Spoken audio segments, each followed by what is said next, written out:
In progress.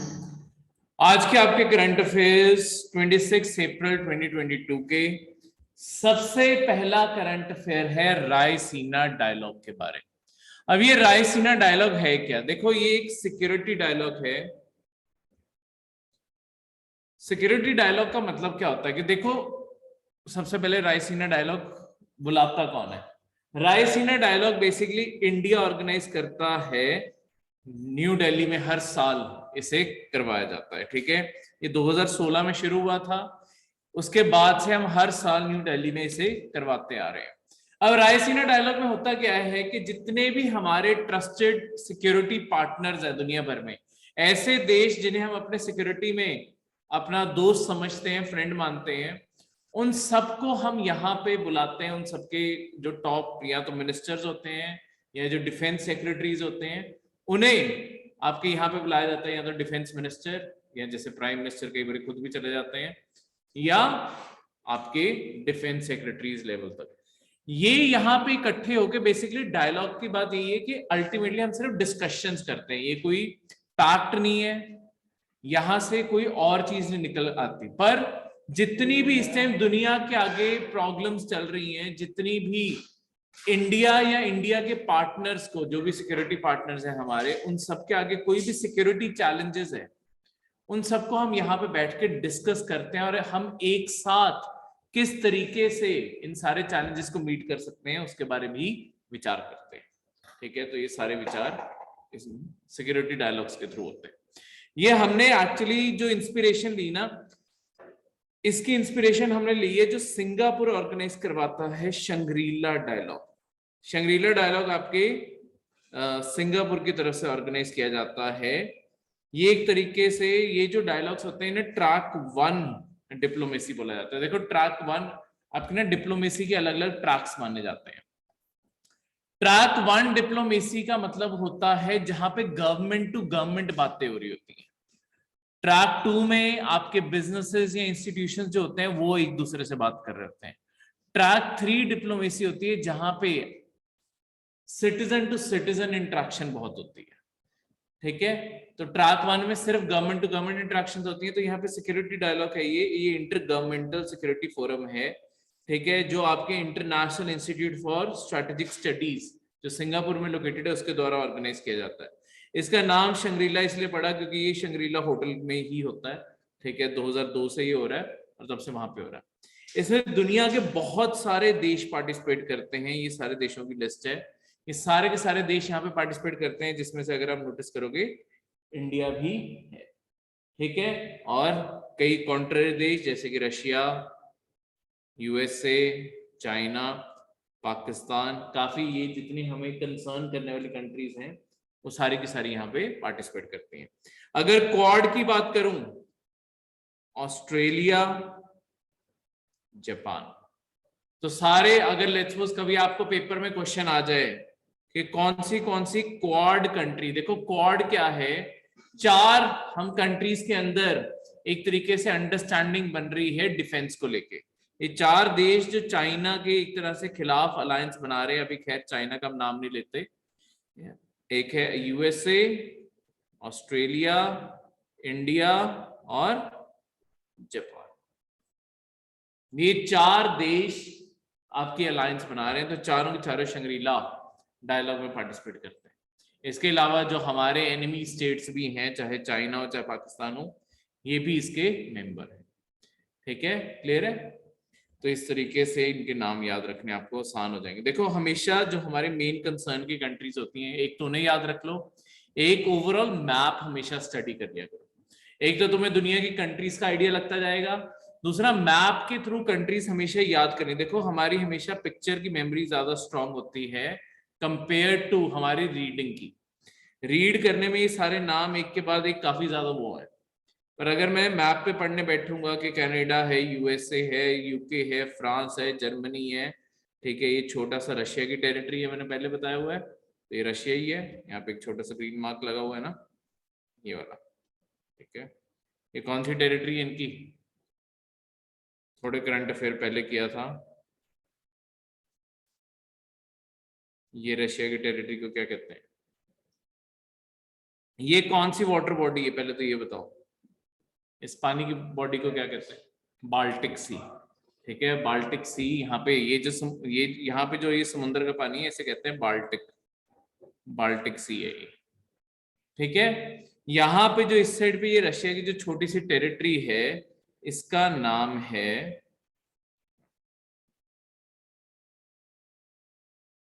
कैलिनग्राड। एक Russia ये है जो यहाँ पे खत्म हो जाता है, जिन्हें नहीं पता उन्हें मैं एक बार ये बता दूं, ठीक है, जिन्होंने वो कोई बात नहीं, महीने पहले करंट अफेयर जो किया था। ठीक है, यहाँ पे ये रशिया इस साइड रह जाता है, बाकी एक छोटी सी टेरिटरी इस साइड पे भी है रशिया की, जो है कैलिनग्राड की टेरिटरी, जो बाल्टिक सी की तरफ ओपन होती है। क्लियर है, कोई भी डाउट? तो इस तरीके से ये चीज, ठीक है। तो इसके अलावा अगर आप देखोगे, Mongolia, China, south Korea, Japan, ठीक है, फिर ये सारे बीच में सिंगापुर, इंडोनेशिया, फिलीपींस, आपका ब्रूनी, पपुआ गुनी, ऑस्ट्रेलिया, न्यूजीलैंड, फिर ये Vietnam, Cambodia, Laos, Thailand, Malaysia, Myanmar, India, Bangladesh, Sri Lanka, Pakistan. तो ये सारे के सारे देश इस तरीके से, एक तो तुम्हें मैप बारी बारी रिवाइज होता रहेगा, कोई बात नहीं, पहले नहीं भी पता तो मैप वर्ल्ड का साथ में मैप रेफर कर लो, ताकि इन कंट्रीज को ढूंढते ढूंढते तुम मार्क कर सको। ठीक है, क्लियर है। अगला करंट अफेयर है क्यूरिल आइलैंड्स के बारे में। क्यूरिल आइलैंड बेसिकली आपका ना सोवियत के टाइम पे, सोवियत से भी पहले आपके एक तरीके से रशिया और जापान के बीच ना आइलैंड्स को लेकर डिस्प्यूट है। अगर आप जैसे यही वाला मैप दिखाऊं, अगर आप ये मैप देखते हो, यहाँ पे ये वाले आइलैंड दिख रहे हैं, छोटे छोटे से एक चेन है, ये जो आइलैंड है ना, ये क्यूरिल के आइलैंड है। देखो इस साइड पे, पहले इस मैप पे समझाता हूँ, फिर मैं नीचे दूसरा मैप भी दिखाऊंगा। ये आपका जापान है, ये सारा का सारा जापान है, ये ऊपर ये सारा का सारा ये रशिया का हिस्सा है, ये सारा रशिया। ठीक है, बीच में डिस्प्यूट है इन छोटे छोटे आइलैंड्स को लेके, कि आइलैंड जापान के हैं या रशिया के। प्रेजेंटली इसके ऊपर कंट्रोल आपके रशिया ने बना के रखा हुआ है, पर जापान भी इसके ऊपर क्लेम करता है, क्योंकि हिस्ट्री में अलग अलग पॉइंट पे ये आइलैंड अलग अलग टाइम पे इन दोनों के पास रहे हैं। तो इन दोनों ने अपना क्लेम जड़ा हुआ है कि आइलैंड हमारा हिस्सा है या हमारा हिस्सा। ठीक है, मतलब दोनों ही इसके ऊपर क्लेम करते हैं, किसी के भी हिस्से हो सकते हैं। और फाइनल सेटलमेंट किसकी साइड होती है। तो ये एक तरीके से 4 आइलैंड्स का ग्रुप है, जो सी ऑफ ओक्टॉक्स में लोकेटेड है, आपके पैसिफिक ओशन में, जो नॉर्थ ऑफ जापान पड़ते हैं। आपको बताया, जापान का यहाँ पे जो सबसे बड़ा आइलैंड है होकाइडो, उसके ऊपर ये सारे के सारे आपके आइलैंड्स पड़ते हैं। ठीक है, मतलब इस साइड पे लार्जेस्ट है, नॉर्दर्न मोस्ट आइलैंड है, बाकी सारे छोटे छोटे, क्यूरिल आइलैंड इसके सामने काफी छोटे। ठीक है, अब ये आपके बहुत बारी ये डिस्प्यूट में रहा है, सोवियत यूनियन ने वर्ल्ड वॉर 2 के बाद से इसके ऊपर कब्जा किया हुआ है। 1949 में इसके ऊपर जितने जापानीज रहते भी थे ना, उन सबको भी आपके आइलैंड से निकाल दिया गया था। ज्वाइन करना वैसे कर रहा हूँ, ठीक है, तो आइलैंड से निकाल दिया गया था 1949 में सारे जापानीज रेजिडेंट्स को। ठीक है, तो इसके बाद जो मतलब अगर थोड़ी सी हिस्ट्री ट्रेस की जाए, आपके 1855 1875 की जो ट्रीटीज रही हैं आपके रशिया और जापान के बीच में 1800 के जो सालों में रही हैं, उस टाइम पे ये जापान का ही क्लेम माना गया कि जापान को ही बिलोंग करते हैं। ठीक है, तब उन्होंने एक सेटलमेंट की थी, वहां पे ना 2 ग्रुप ऑफ आइलैंड है, एक है सखालिन और एक है क्यूरिल। ठीक है, अगर आप मैप देखोगे, अगर आप मैप देखोगे, यही वाला मैप मैं फिर से दिखाता हूँ, ज्वाइन कर दो जाए। ये जो ऊपर ये वाले आइलैंड है ना, इस साइड पे ये जो आइलैंड्स हैं, ये हैं सखालिन के आइलैंड्स, और ये जो साइड पे आइलैंड्स हैं ये हैं आपके क्यूरिल के आइलैंड्स। तो इनमें 1800s में ये सेटलमेंट हुई थी कि सखालिन के आइलैंड सोवियत यूनियन रख, मतलब रशिया रख ले और क्यूरिल के जापान को दे दे। पर बाद में जैसे जब आपके ना 1905 में रशियन एम्पायर, तब क्योंकि राजे एग्जिस्ट करते थे रशिया में, जार एग्जिस्ट करता था, तो 1905 में आपकी लड़ाई हुई थी रशिया और जापान के बीच। 1905 में ना पहली बारी एक एशियन पावर ने, 1905 की लड़ाई क्यों वर्ल्ड हिस्ट्री में बहुत इंपॉर्टेंट मानी जाती है, रशिया एक तरह से यूरोपियन एम्पायर है, पहली बारी एक यूरोपियन एम्पायर एक एशियन एम्पायर से हारा था। जापान के ऊपर ना 1860s तक जापान कुछ भी नहीं था। 40 साल के अंदर अंदर जापान अपने आप को इतना मॉडर्नाइज कर गया था कि 1905 में रशिया को उन्होंने बुरी तरीके से हराया था। और उसके बाद उन्होंने इवन सखालिन आइलैंड के आधे हिस्से के ऊपर भी कब्जा कर लिया था। ठीक है, काफी ज्यादा मंचूरिया के ऊपर, चाइना के हिस्से के ऊपर भी कब्जा कर लिया था। तब से जापान काफी पावरफुल होता गया। ठीक है, तो ये जो चीज है, इसके कारण ये डिस्प्यूट अभी बना हुआ है कि फाइनली ये आइलैंड किसके पास रहने चाहिए, किसके कंट्रोल में रहने चाहिए। तो लास्ट रशिया अपना जो क्लेम जड़ता है ना, रशिया अपना क्लेम जड़ता है सैन फ्रांसिस्को ट्रीटी जो 1951 में होनी थी। 1951 में ये जो सैन फ्रांसिस्को ट्रीटी होनी थी, इसके कारण रशिया और जापान की वॉर भी खत्म हो जानी थी। देखो वर्ल्ड वॉर 2 में रशिया जो उस टाइम सोवियत यूनियन था और जापान, ये दोनों अलग अलग साइड से लड़ रहे थे। जापान था जर्मनी इटली इनके साथ, रशिया था उस टाइम जो सोवियत यूनियन था वो था अमेरिका यूके इन सब के साथ। बाद में जाके इनकी लड़ाई अलग होगी चाहे, पर ये वर्ल्ड वॉर 2 इकट्ठे लड़े हैं सारे। तो उस टाइम पे क्योंकि जापान अलग ग्रुप में था, ये अलग ग्रुप में था, फाइनल अब जब वॉर खत्म हुई, जब जापान ने सरेंडर किया, तब एक तरीके से पीस ट्रीटी होनी जरूरी है, समझौता कि अब से हम नहीं लड़ेंगे, अब शांति है। आज तक रशिया और जापान के बीच में ये समझौता नहीं हुआ। तो थ्योरेटिकली ऑन पेपर्स रशिया और जापान आज भी वॉर में है। तो वर्ल्ड वॉर 2 उनके लिए कभी खत्म ही नहीं हुई है, वो आज भी वॉर में है। ठीक है, बस उन्होंने अपने डिप्लोमेटिक रिलेशंस रिस्टोर कर लिए थे। तो 1951 में जो आपकी पीस ट्रीटी हुई थी ना, उसके अंदर जापान ने कह दिया था कि हाँ वो क्यूरिल आइलैंड्स दे देंगे पर पीस के बदले, कि शांति हो जाए। पर क्योंकि इसके ऊपर फाइनली कभी इस ट्रीटी के ऊपर समझौता ही नहीं हुआ, ट्रीटी कभी साइन ही नहीं हुई, इस कारण अब जापान कहता है कि जब साइन ही नहीं हुआ और जब पीस ही डिलीवर नहीं हुई तो आपका अल्टीमेटली क्लेम भी नहीं बनता। ठीक है, क्लियर है? तो ये सारे के सारे जैसे मैप्स में दिखाता हूँ, 1855 में अगर तुम देखोगे ये येलो में जापान दिखाया हुआ है और जापान की टेरिटरीज, तो यहाँ पे ये दोनों का क्लेम था। ये ऊपर सखालिन के आइलैंड्स हैं, ये साइड क्यूरिल के।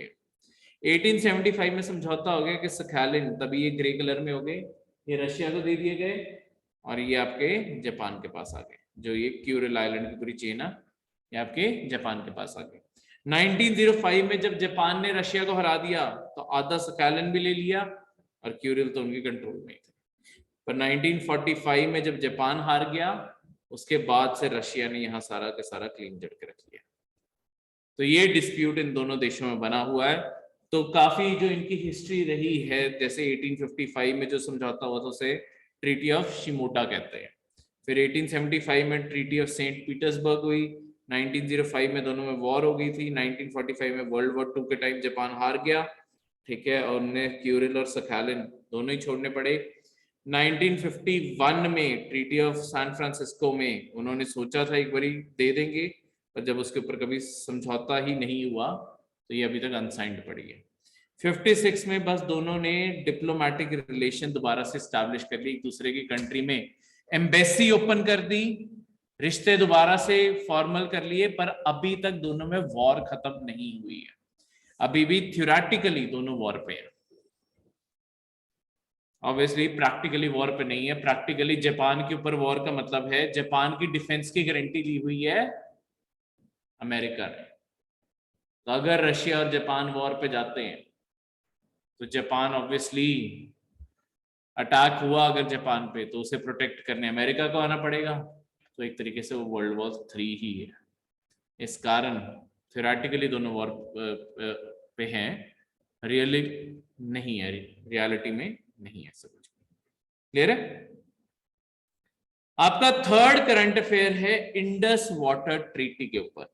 जैसे हमने कल करंट अफेयर्स में पढ़ा था कि आपके जो प्राइम मिनिस्टर नरेंद्र मोदी हैं वो जम्मू कश्मीर गए हुए थे, उन्होंने वहां पे कुछ प्रोजेक्ट्स भी लॉन्च किए जैसे कनेक्टिविटी प्रोजेक्ट्स, उसके अलावा उन्होंने कुछ डैम प्रोजेक्ट्स की कंस्ट्रक्शन फाउंडेशन स्टोन भी ले किया। ये इंडस की जो ट्रिब्यूटरीज हैं उनकी आगे जो ट्रिब्यूटरीज है उनके ऊपर कुछ हाइड्रो प्रोजेक्ट्स बन रहे हैं, जैसे रातले और कवार हाइड्रो इलेक्ट्रिक प्रोजेक्ट्स जो हैं जो चिनाब रिवर के ऊपर बन रहे हैं।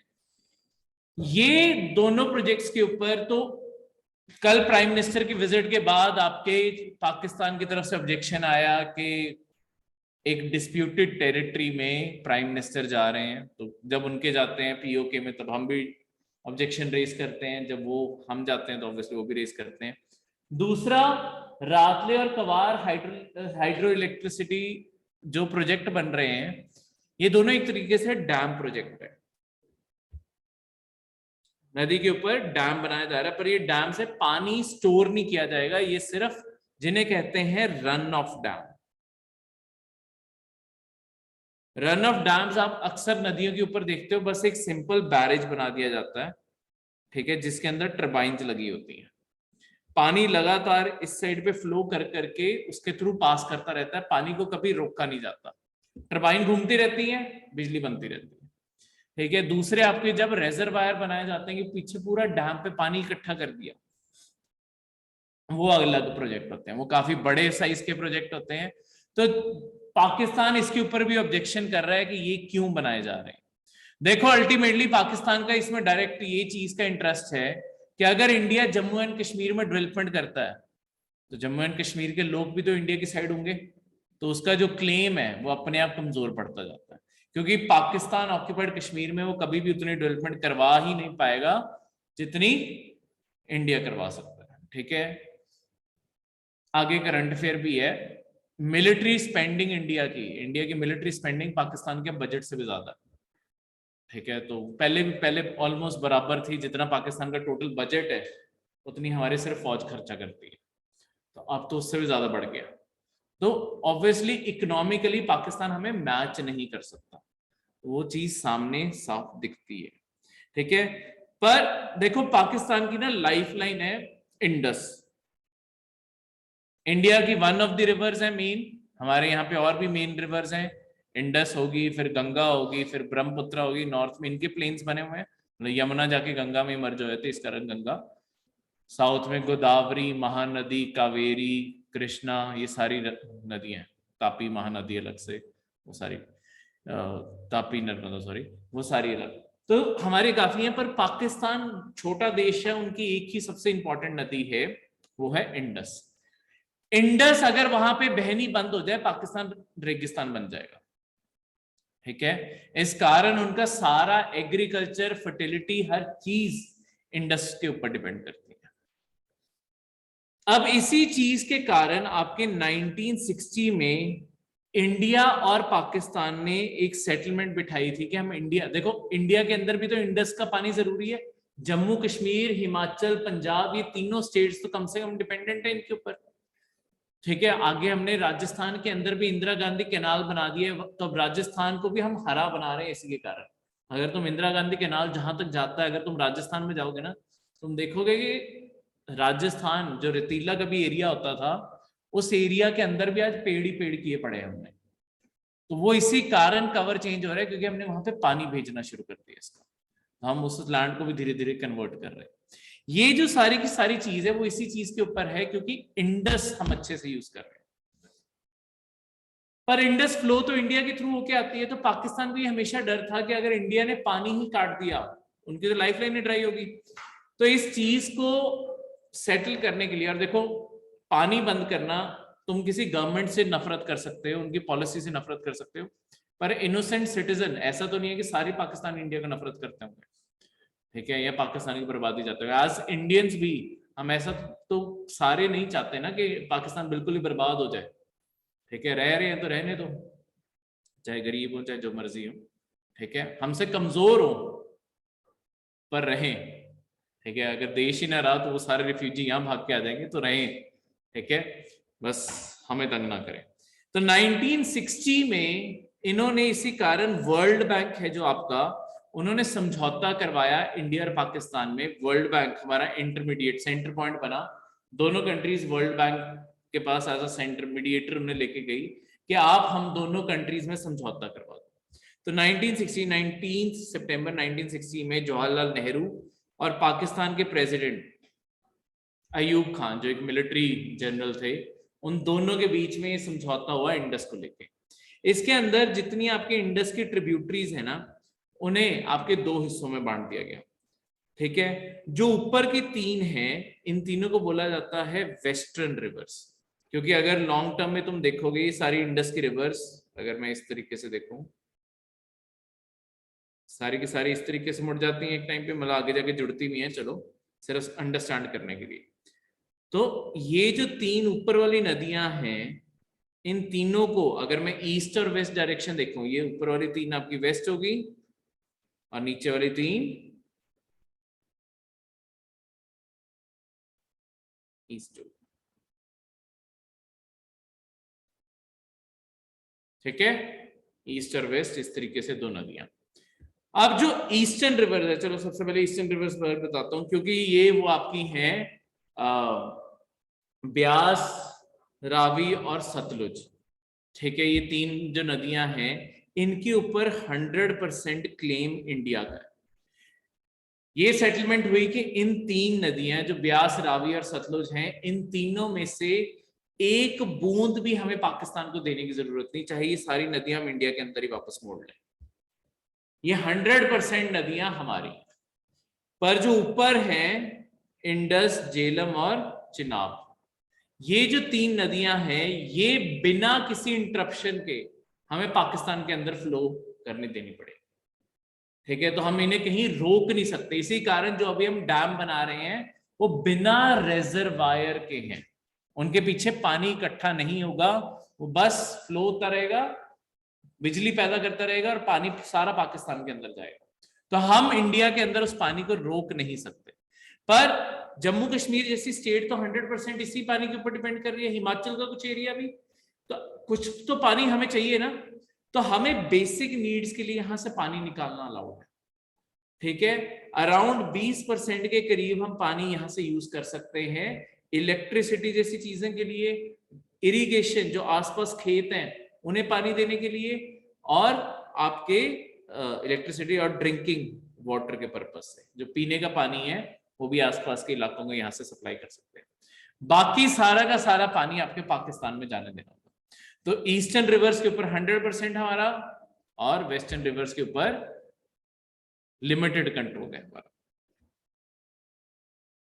ठीक है, यहाँ पे लिमिटेड हक है। इसी कारण जब आपकी वो डिमांड्स उठती हैं, जब पाकिस्तान के साथ हमारे कोई भी डिस्प्यूट होता है कि पाकिस्तान का पानी बंद कर दो, वो हम एक्चुअली नहीं कर सकते क्योंकि समझौता हुआ है। अगर इंडिया और पाकिस्तान किसी को भी कोई ऑब्जेक्शन हुई इस पूरी ट्रीटी को लेके कि ये गलत कर रहे हैं, ये गलत कर रहे हैं, आज भी हम दोनों के बीच में जो मीडिएटर है वो वर्ल्ड बैंक ही है। हम वर्ल्ड बैंक के पास शिकायत कर सकते हैं, जैसे इन दोनों हाइड्रो प्रोजेक्ट्स की शिकायत पाकिस्तान ने वर्ल्ड बैंक के पास भी की थी, पर वर्ल्ड बैंक ने हमारे सारे प्रोजेक्ट के मैप स्टडी किए, उन्होंने कहा पानी तो रुक नहीं रहा, तो वर्ल्ड बैंक ने अलाउ किए हुए हैं ये हाइड्रो प्रोजेक्ट्स बनने, ठीक है। तो इस तरीके से हम अपनी साइड के समझौते पे बिल्कुल सही चल रहे हैं, ठीक है, क्लियर है। बाकी पाकिस्तान के ऊपर ये हमेशा डर बना रहता है कि एक्सक्यूज मी सर। हाँ जी, हाँ जी सर अगर यहाँ पे स्टोरेज नहीं है फिर इसको डैम कैसे बोल रहे हैं? डैम तभी तो इसे नाम दिया रन ऑफ डैम। देखो डैम्स अलग अलग टाइप के होते हैं। रन ऑफ डैम का मतलब क्या होता है कि बस तुम पानी के बीच में ना एक तरीके की एक दीवार जैसा खड़ा कर देते हो, पर वो ऐसे ऊंचे डैम नहीं है जहां पे ऊपर से पानी गिर रहा हो। एक नॉर्मल नदी, कई बार आपने देखा होगा, बस एक कई बार आपके ब्रिज इन्हीं के ऊपर बने होते हैं, ठीक है, कि आपका ये रिवर फ्लो कर रही है, यहाँ पे आपने एक ब्रिज भी यहाँ इसके ऊपर बना दिया, इसके नीचे से यहाँ से पानी, यहाँ पे ना नीचे टर्बाइन्स होती हैं, लगातार पानी यहाँ से पास कर रहा होता है। बस आप पीछे देखते हैं यहाँ पे पानी थोड़ा स्लो हो जाता है यहाँ आके, ठीक है, और यहाँ पे फिर से आगे चलने लग जाता है। तो बस इतना को ही रुकावट होती है, बाकी वो सेम ही फेस रहता है। इन्हें रन ऑफ डैम्स कहते हैं। नहीं तो हम नॉर्मल जो डैम्स बनाते हैं उनके तो गेट्स भी बंद करते रहते हैं ना, ताकि पानी पीछे इकट्ठा होता रहे। तो यहाँ पे ऐसा कुछ नहीं होता, ये लगातार चलते रहते हैं। बस अगर हमें किसी टाइम बिजली नहीं बनानी होती, हम इन टर्बाइन्स को ऑफ कर देते हैं, ठीक है, तो बस उनके फैन घूमते रहते हैं, बस फिर बिजली नहीं बन रही होती। ठीक है, ठीक है सर। तो इस तरीके से आपके इंडस के साथ सेटलमेंट है। देखो पाकिस्तान को हमेशा ये डर तो ऑब्वियसली लगा रहता है, जैसे इंडिया के अंदर भी पानी रोकने की डिमांड्स आ जाती हैं कि इंडिया कभी भी ये कंट्रोल क्योंकि हमारा है, तो हम अगर एक्चुअली कभी डैम्स बनाने लग जाए, हमारे ऊपर एक कंट्रोल आ जाएगा कि हम पाकिस्तान के अंदर कभी भी फ्लड और ड्रॉट क्रिएट कर सकते हैं। ज्यादा पानी छोड़ दिया, फ्लड, और अगर पानी रोक के रख लिया तो उनके ड्रॉट आ जाएंगे, अकाल पड़ जाएगा, तो बाढ़ भी ला सकते हैं। तो पर ऐसा आज तक कभी हुआ नहीं है, ठीक है। इंडिया अपने इस ट्रीटी के ऊपर बहुत सही मायने से बना रहा है। तो ये आपके अगर आप देखोगे इंडस, ये किशन गंगा और नीलम के ऊपर भी डैम बन रहा है, ठीक है। ये आपकी झेलम की ट्रिब्यूटरी है, इसके ऊपर भी डैम बन रहे हैं। अभी आज न्यूज में चिनाब थी, ठीक है, चिनाब के ऊपर भी बन रहे हैं। तो ये सारी जगहों पे हम ऐसे ही रन ऑफ डैम्स बना रहे हैं, जो इनकी आगे ट्रिब्यूटरीज है उनके ऊपर रन ऑफ डैम्स बना रहे हैं। तो आपकी इंडस, झेलम और चिनाब और इनकी सारी ट्रिब्यूटरीज ये पाकिस्तान को देनी जरूरी है, और ये तीन नीचे हमारे कंट्रोल। क्लियर है? इसमें कोई भी डाउट? ठीक है, तो इस तरीके से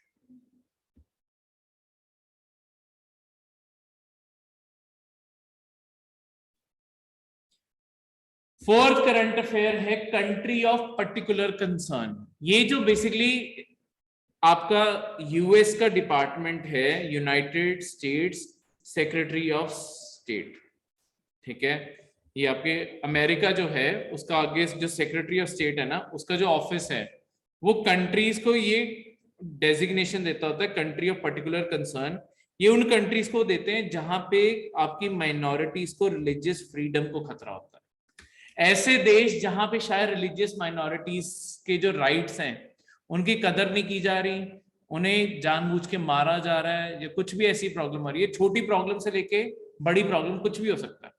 तो छोटी प्रॉब्लम में लेट्स सपोज उन्हें प्रॉपर वर्शिप नहीं करनी दी जा रही, या उन्हें चैलेंज किया जा रहा है, या उनके रिलीजियस फ्रीडम को किसी भी तरीके से खतरा।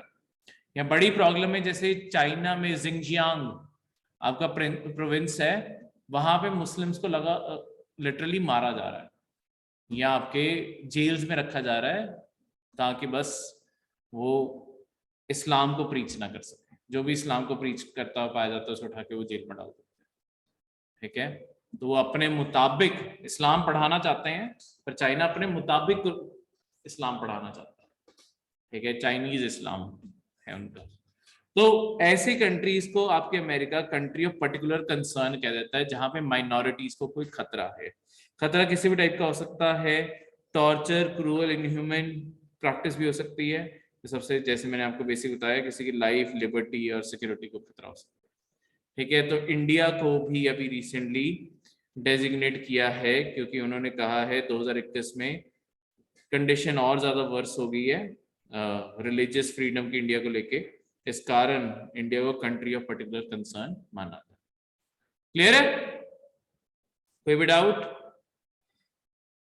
फिफ्थ करंट अफेयर है आपका यूनिफॉर्म सिविल कोड के बारे में। देखो यूनिफॉर्म सिविल कोड होता क्या है? हाँ जी सर, इस कंसर्न के तहत मतलब किसी भी कंट्री में हुआ क्या?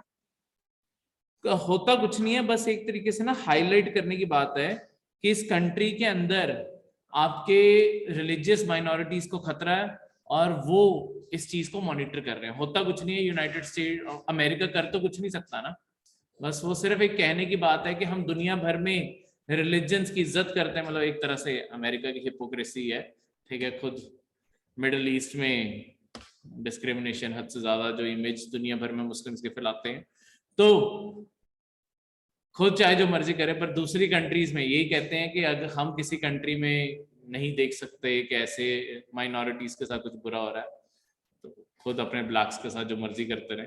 तो इस कारण वो बस टाइटल दे देते हैं कि कंट्री ऑफ पर्टिकुलर कंसर्न है, कि यहाँ पे माइनॉरिटीज के साथ ठीक ट्रीटमेंट नहीं हो रही। ठीक है, यही इसका मेन कंटेक्स्ट है। क्लियर है? कोई भी डाउट? ठीक है, अब इसके आगे जो मैं भी आपको बताने लगा था, यूनिफॉर्म सिविल कोड क्या। देखो आपके जो कानून होते हैं ना, वो दो टाइप के होते हैं, एक होता है सिविल और एक होता है आपका क्रिमिनल। सिविल आपके वो सारे कानून होते हैं जहां पे किसी को कोई चोट या हार्म नहीं पहुंचा होता। ठीक है, जैसे कि आपका प्रॉपर्टी का कोई मुद्दा हो, मैरिज या डिवोर्स का कोई इश्यू हो, ठीक है, ऐसी जितनी प्रॉपर्टी सक्सेशन, आगे प्रॉपर्टी किसे मिलेगी, ये जितने भी पैसे जो आपके अल्टीमेटली पैसे में सेटल किए जा सकते हैं, उन्हें सिविल कानून कहते हैं। जहां पे भी किसी को कोई हार्म पहुंच गया, चोट पहुंच गई, वो आपका मुद्दा साथ के साथ क्रिमिनल हो जाता है। क्रिमिनल में हमेशा इंजरी का मोटिव, अगर तुम ये भी सोच रहे हो ना जैसे कि किसी को चोट पहुंचा दोगे, वो भी अपने आप में क्रिमिनल ऑफेंस है, क्योंकि तुमने विचार तो लाया ना कि तुम्हारे मन में तुम किसी को धमका के आए हो कि मैं तेरी जान ले जाऊंगा आज शाम को 6 बजे। तो वो 6 बजे से पहले अगर पुलिस के पास चला गया, ये बंदा मुझे कह के गया कि आज मैं तो मार डालूंगा, वो भी क्राइम है, क्योंकि किसी की जान लेना या किसी को इवन जान के लिए धमकाना, ये क्राइम है, ये क्रिमिनल ऑफेंस है। ठीक है, किसी की भी जान को खतरा नहीं हो सकता, ये एक आपका बेसिक राइट है। ठीक है, तो ये जो कानून है, जो सिविल कानून है ना, देखो इंडिया के अंदर खासकर मैरिज, प्रॉपर्टी, ये सारे के सारे, अगर सारे सिटीजन्स के लिए बिल्कुल सेम कानून एग्जिस्ट करता है, उसे कहते हैं कि आपका यूनिफॉर्म सिविल कोड है या सिविल लॉज है आपके, ये बिल्कुल बराबर, यूनिफॉर्म का मतलब बिल्कुल सेम है। ठीक है, पर हमारे अभी कॉन्स्टिट्यूशन के अंदर ना ये कानून, मतलब कॉन्स्टिट्यूशन और हमारे एक्ट्स के थ्रू ये कानून सेम नहीं है इंडिया के अंदर। हमारे इंडिया में 2 कैटेगरीज में सिविल कानून बांटे हुए हैं, ये सारे मसले जितने भी हैं, प्रॉपर्टी, मैरिज, डिवोर्स, सक्सेशन, ये सारी चीजों के। एक है आपके जिन्हें कहते हैं हिंदू। हिंदू का मतलब है जितनी भी इंडिया के अपने खुद के रिलीजन है जो इंडिया के अंदर ओरिजिनेट हुए हैं। ठीक है, जैसे हिंदू मैरिज एक्ट एग्जिस्ट करता है, उसके अंदर हिंदू, सिख, जैन, बुद्ध, ये जितने भी इंडियन रिलीजन है इन सबको कवर किया जाता है। बाकी सारे के सारे जो आपके बाकी रिलीजन है उनके अपने अपने भी एक्ट एग्जिस्ट करते हैं, जैसे सबसे मेन है मुस्लिम मैरिज एक्ट, क्योंकि सेकंड बिगेस्ट पॉपुलेशन है। तो यहाँ पे मुस्लिम्स के मैरिज, डिवोर्स के, प्रॉपर्टी के सारे कानून अलग एग्जिस्ट करते हैं। जैसे एक बेसिक चीज, अगर आप हिंदू मैरिज एक्ट के अंडर आते हो, यानी कि इनमें से किसी भी रिलीजन के अंदर आते हो, अगर आप कभी डिवोर्स होता है तो फीमेल के पास हमेशा हक है कि वो आपकी आधी प्रॉपर्टी और उसके बाद मंथली मेंटेनेंस के पैसे ले सकती है। पर मुस्लिम मैरिज एक्ट के अंदर ऐसा कोई प्रोविजन नहीं है, वहां पे ऐसा कुछ नहीं मिलता। वहां पे प्योरली तुम अपने ऊपर है, तो फीमेल्स बिल्कुल ही अबैंडन रह जाती हैं, उनके पास कुछ भी नहीं बचता अगर मेल ने छोड़ दिया। तो कई सालों से ऐसी कुछ प्रैक्टिसेस को रिफॉर्म करने की कोशिश की जा रही है। जैसे आपके सुप्रीम कोर्ट ने ट्रिपल तलाक के ऊपर बैन लगा दिया। देखो ट्रिपल तलाक जो ओरिजिनली इस्लाम के अंदर है ना, वो अलग प्रैक्टिस है, पर उसका मिसयूज हो रहा था। ट्रिपल तलाक एक्चुअली अगर आज भी देखा जाए ना, सुप्रीम कोर्ट ने प्योर ट्रिपल तलाक की प्रैक्टिस को बैन नहीं किया, एक अलग एक डेफिनेशन क्रिएट की गई जिसे कहते हैं इंस्टेंट तलाक, उसे बैन किया गया। ट्रिपल तलाक वैसे क्या होता है कि सुना होगा तलाक तलाक तलाक, पर ये इंस्टेंट तलाक है, एक ही बारी में कह दिया तलाक तलाक तलाक तो बस तलाक हो गया, ये इसे नाम दिया गया इंस्टेंट तलाक का। जो इस्लाम के अंदर ट्रिपल तलाक है वो अभी भी अलाउड है। उसके अंदर क्या होता है, 3 महीने में तुम्हें हर महीने एक बारी तलाक बोलना, तो तलाक तलाक तलाक ये 3 महीने का पीरियड है।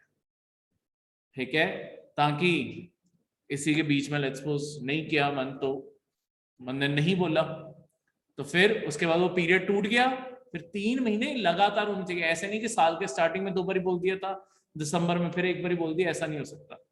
3 महीने लगातार, हर महीने एक बार। ये ट्रिपल तलाक ये है एक्चुअली, तो ये अभी भी अलाउड है।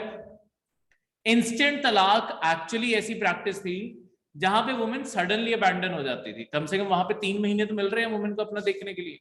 यहां पे सडनली आज बोल दिया गुस्से में तलाक तलाक, बस शादी खत्म।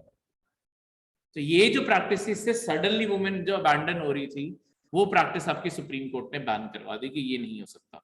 लॉन्ग टर्म में हमारे कॉन्स्टिट्यूशन के अंदर एक चैप्टर है जिसे हम कहते हैं पार्ट 4 हमारे कॉन्स्टिट्यूशन का, इसका नाम है directive principles of state policy, short में DPSP, directive principles of state policy. देखो पार्ट 4 क्या है, इसके अंदर ऐसे हमने कानून रखे हुए हैं जो हम जब कॉन्स्टिट्यूशन बनाया गया तब हम लागू नहीं कर पाए।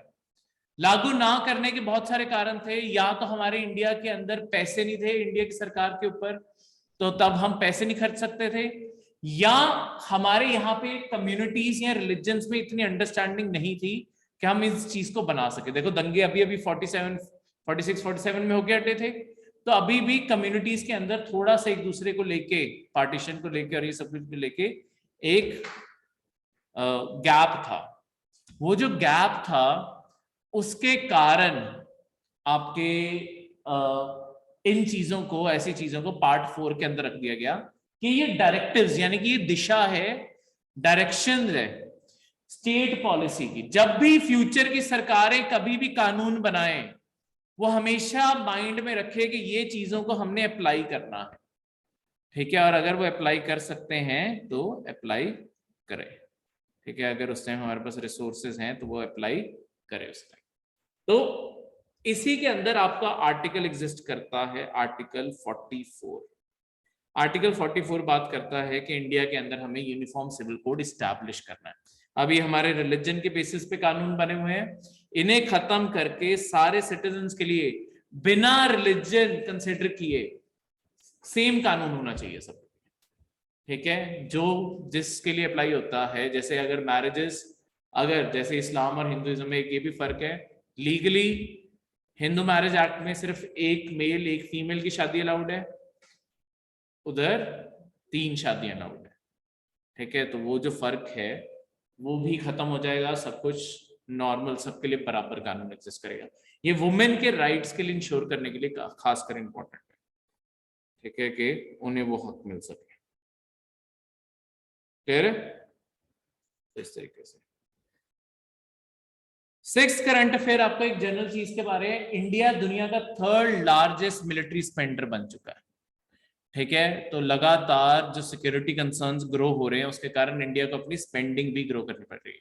देखो इकोनॉमिक पर्सपेक्टिव से देखा जाए, मिलिट्रीज को कभी भी इकोनॉमिकली फायदेमंद नहीं माना जाता। तो देश एक तरीके से ये माना जाता है कि अल्टीमेटली अगर तुम देखोगे मिलिट्री जरूरत है ऑब्वियसली देश को अपनी सिक्योरिटी के लिए, पर जब हमें मिलिट्री के ऊपर इतनी स्पेंडिंग करनी पड़ती है, हम उतना ही अपने सिटीजन्स के ऊपर कम स्पेंड कर पाएंगे।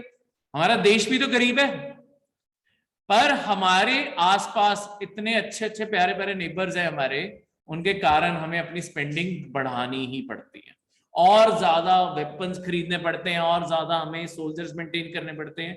ये सारी चीज का ओवरऑल टोल हमारे इंडिया की फाइनेंशियल हेल्थ के ऊपर भी आता है, क्योंकि अगर लेट्स सपोज मैं 20 बिलियन भी और बजट बढ़ रहा है, तो 20 बिलियन यानी कहीं ना कहीं से तो मैं कट कर रहा हूं ना, क्योंकि अगर मैं मिलिट्री के पैसे बढ़ा रहा हूं तो कहीं ना कहीं से तो मेरे पास अगर 100 रुपए हैं, 20 रुपए और मैं इधर बढ़ा रहा हूं, तो 20 रुपए कहीं और से तो मैं कट करूंगा ना। तो वो इस तरीके से कहीं ना कहीं, इसलिए इकोनॉमिकली मिलिट्री स्पेंडिंग को अच्छा नहीं माना जाता, ठीक है।